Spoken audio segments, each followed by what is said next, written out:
We're doing this. I have not showered, so my hair is beyond greasy. I have no makeup on right now, and I'm beyond a hot mess. I didn't even make the effort to clean my background because we just gotta get to it. We just gotta talk about this. You know, talking it out makes everything better in retrospect. Today, April 27th, 2018, in Glasgow, Scotland, at the freaking Renview Cineworld, could have been the most traumatic 2 hours and 45 whatever minutes it was. Heart is still racing.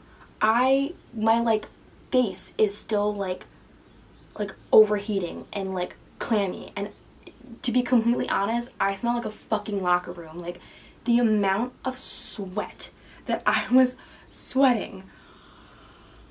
We're talking about Avengers Infinity War. Experience seeing this film has been more traumatic than I ever thought in a million years it would be. It all started, let's start from the beginning. It all started where I wanted to see it opening night. Thank God I didn't, because I would not have been able to like handle myself at midnight.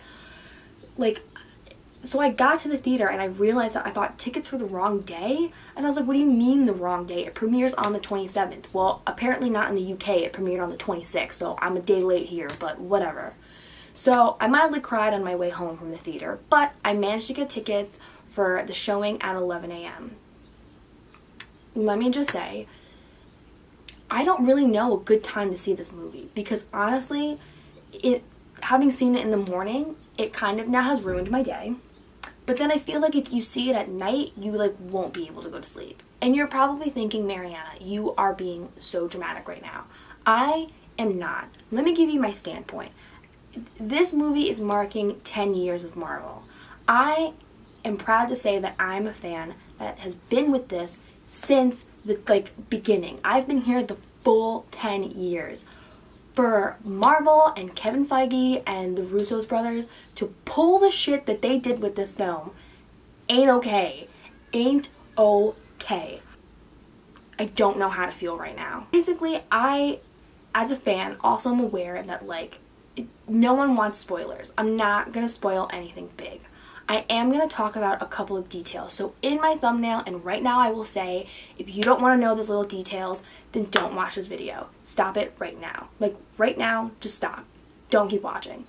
I'm literally talking about the most minute details that there are. Nothing big. You will not know anything about the end. Maybe in a week's time, once the movie's been out more, I'm going to post another video kind of explaining my theories on what the fuck actually just happened. So, let's just, I guess, start talking about it. Alright, first, I'm just going to get the biggest spoiler that I'll probably say out of the way. And you know what? It's really not a spoiler because as a fan of this person, we all knew it was coming. It's an unfortunate truth, but it's coming. I won't explain how it happened because how it did happen was truly heartbreaking and I was crying within the first 5 minutes of the movie. So, yeah, the first thing that I want to talk about is they killed Loki. And was I happy with that? No. As I said, was I expecting it? Yes. I knew it was going to happen based on every interview with Tom Hiddleston. I knew his time was done. And you know what? At this point, he's been in 5 movies as Loki. I guess that's all he could do. And you know what? It's fine. It's fine. We need to just collect it all and move on. I think what I was just not happy with was that it was in literally the first 3 minutes of the movie. And that was not a good starter. Not a good starter for me. Was crying already within 2 seconds. When you see the way it's done, you kind of get the feeling for the movie. It really sets the movie up of shit is going down. Kevin Feige and them, they ain't holding back. They are not holding back. Next thing I want to mention that I didn't quite understand and I don't know how I feel is Mark Ruffalo said in an interview that there would be some conflict between Bruce and Hulk.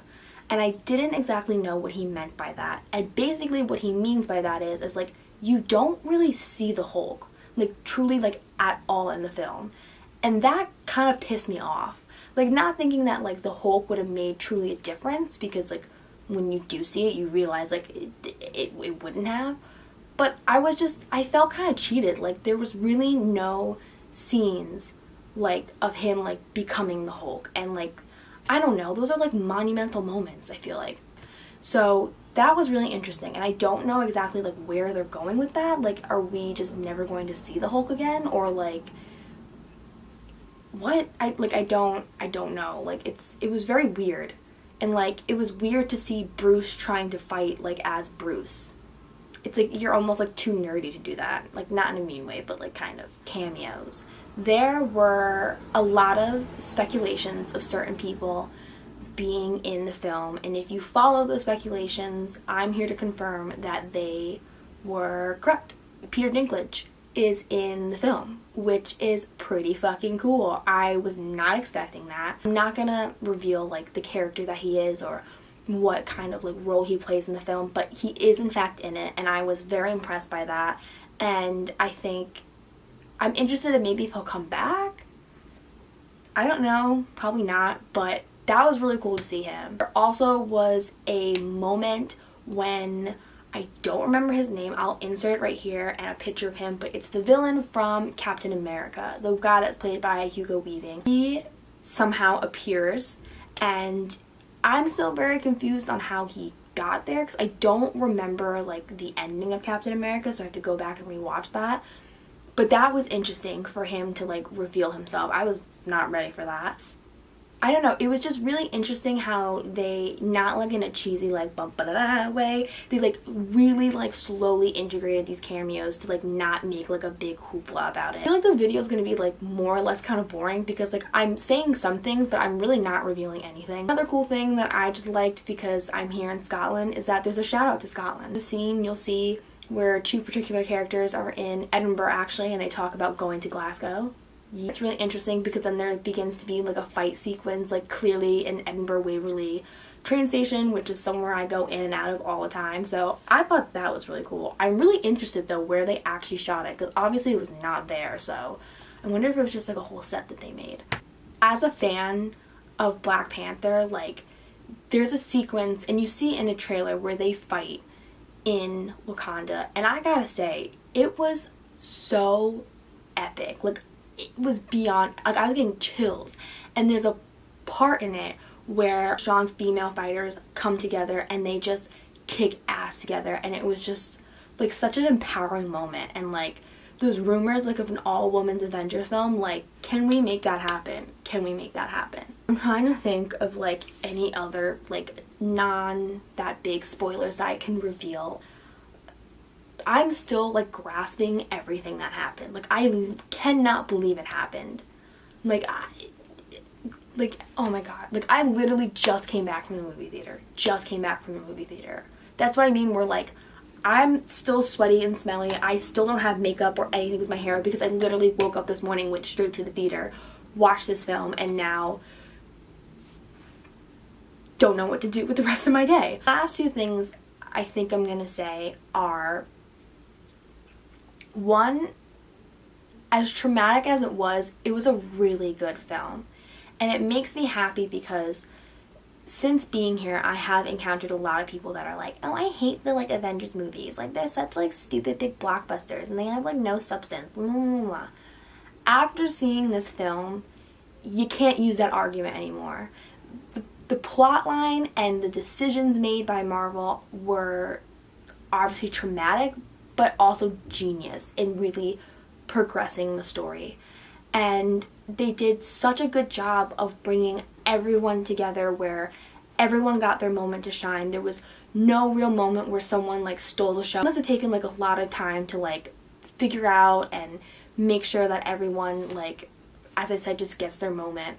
Because, I mean, there's, like, what, like, 15, 18 of them? Like, there's so many goddamn superheroes. So to have them all in this one film and it not be, like, just overly, like, congested and confusing, and it to actually work out was really, really well done by them. Last thing I'm gonna say is, if you're watching this and you are a Game of Thrones fan, all I'm gonna say is that they pull some Game of Thrones shit in here. Meaning, They do not give a fuck about our feelings. Just, it's so interesting and so shocking that, you know, people died. People died. Everyone knew that was going to happen. Everyone knew that certain characters were going to die. But the fact that they, one, went through with it, and two, their decisions to pick who they picked is what I think shocked people most, like myself, and made it most interesting.